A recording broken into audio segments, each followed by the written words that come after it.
Sorry പറഞ്ഞാൽ മാറുന്നതല്ലോ ഞാൻ അദ്ദേഹത്തിന് നൽകിയ അപമാനം.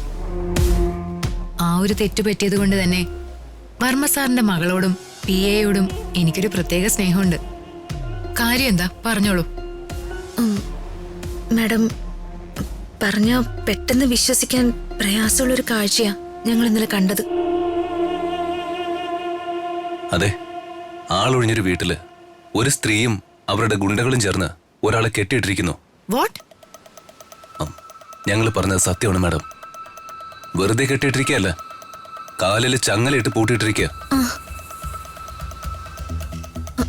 അയാളെ ആ സ്ത്രീയും കുറെ ഗുണ്ടകളും ചേർന്ന് തല്ലിക്കൊല്ലാറാക്കിയിരിക്കുന്നു. ആ സ്ത്രീ ആരാണെന്ന് അറിയാമോ?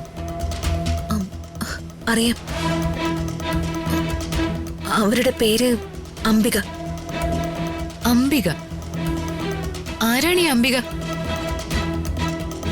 അവരെന്റെ അമ്മായിയ, എന്റെ അച്ഛന്റെ സിസ്റ്റർ.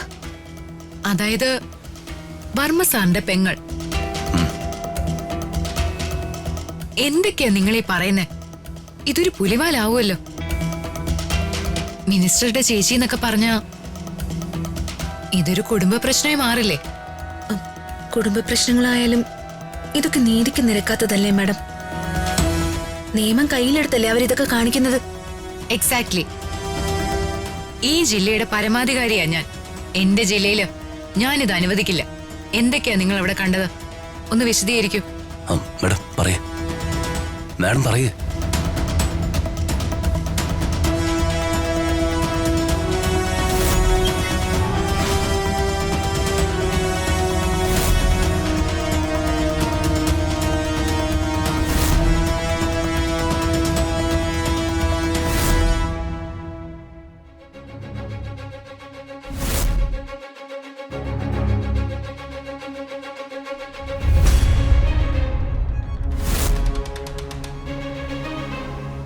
ഇനി ഒട്ടും താമസിപ്പിക്കണ്ട, നമുക്ക് അങ്ങോട്ട് ചെല്ലാം.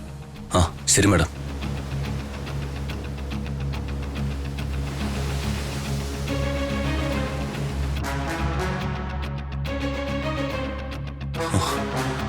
മാഡം, ഇവിടെ ആളുണ്ടായിരുന്നേ? എവിടെ? എന്നിട്ട് ഇവിടെ ആരും കാണാനില്ലല്ലോ. നിങ്ങൾ അകത്ത് പോയി നോക്ക്. വാടോ. മാഡം, ഈ ചങ്ങലയില അംബിക മാഡം അയാളെ കൂട്ടിയിട്ടിരുന്നത്.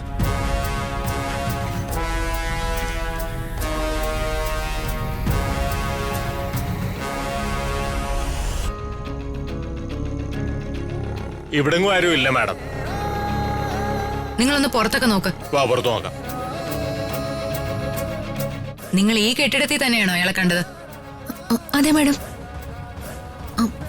അവരാ മനുഷ്യനെ എങ്ങോട്ടെങ്കിലും കൊണ്ടുപോയതായിരിക്കും.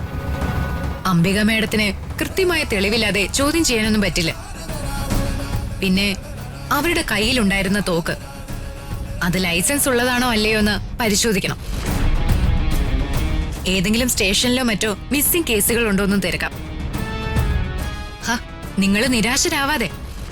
പോലീസിന്റെ കണ്ണെപ്പോഴും അംബികയുടെ പിന്നാലെ തന്നെ ഉണ്ടാവും. ശരി മാഡം. എന്നാലും ഇതെവിടെ പോയി? അകലേ നോവിനാലേ